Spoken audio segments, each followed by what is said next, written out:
Hello and thanks for joining us from our studios in Israel. I'm Aaron Porras, here with ILTV's morning briefing. Late yesterday, the army responded to 3 separate security breaches along the Gaza border. In each case, Palestinian suspects attempted to overrun the border fence, sometimes hurling explosive devices at IDF personnel in the process. The army acted quickly to contain the situation. At this time, several Palestinians have been arrested for breaching the fence, and 3 others have been shot dead by the IDF. Drone footage captured late last night reveals some of the tactics that infiltrators used to approach and then breach the border fence. In 2 incidents, Palestinians used the cover of smoke from tire fires to get near the fence with the intent of breaking through. In the 3rd incident, however, suspects actually succeeded in crossing the fence and then proceeded to hurl improvised explosive devices at nearby Israeli security teams. This has all transpired under the Hamas-backed March of Return protests, now in its 5th week. Though the terror group maintains that this is merely a peaceful sit-in, Israel has seen countless infiltration attempts like these over the last few weeks. They've also responded with live fire when it deemed necessary. These protests are set to coincide with the opening of the new American embassy in Jerusalem less than 2 weeks away. We've just learned of a massive missile attack on a Syrian military base in the country's central region. Reports on this vary, but it is believed that 26 fighters for the Assad regime have been killed in the blast, the majority of whom are said to be Iranians. Syria's government-operated media has blamed a joint British-American operation for the blast, but most seem to agree that Israel is more likely behind the strike. This base is a central site for both Syria and Iran, and given the high volume of Iranian weapons believed to be stockpiled there, Israel is indeed a more likely candidate than the United States. This attack also comes on the heels of Israeli Defense Minister Avigdor Lieberman's promise that the IDF would do anything and everything to keep Iran out of Syria. Still, the army, as per policy, has neither confirmed nor denied any direct involvement. The situation in Syria has been headed towards disaster for quite some time now. Most recently, Russian President Vladimir Putin has reportedly all but agreed to deliver a payload of deadly S-300 missiles to the Syrian army, weapons that in the end would likely be used against Israeli forces. Russia has warned Israel of grave consequences if it should interfere in such a handoff, but given the brewing threat of a Russian-Iranian-Syrian alliance on its doorstep, Israel would likely be left with no alternative.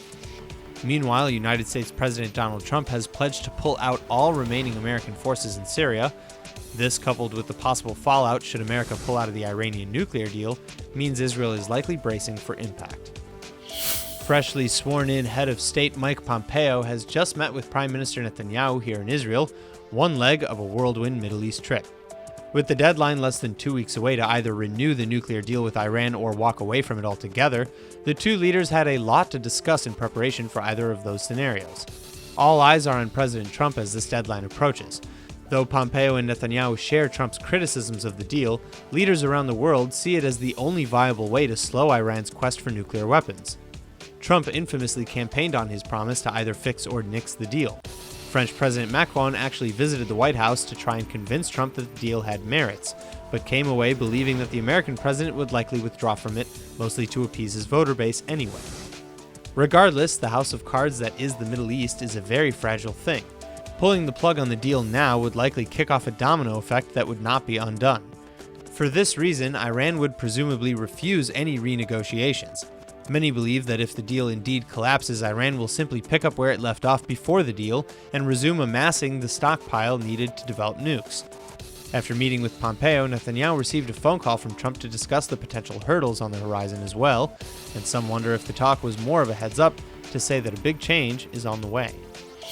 As the ruling coalition in Israel continues to push the court override bill through the Knesset, a newly published survey found that the majority of Israelis do not want this law. The override bill, if passed as it is, would allow a simple 51% majority in the Knesset to overrule court decisions. That means just 61 votes out of 120, which is the size of the coalition itself, could pass nearly any law. Well, the new poll conducted by the Israeli Democracy Institute found that 65% of respondents think the bill would disrupt checks and balances in government, granting ruling coalitions, quote, unlimited power, end quote.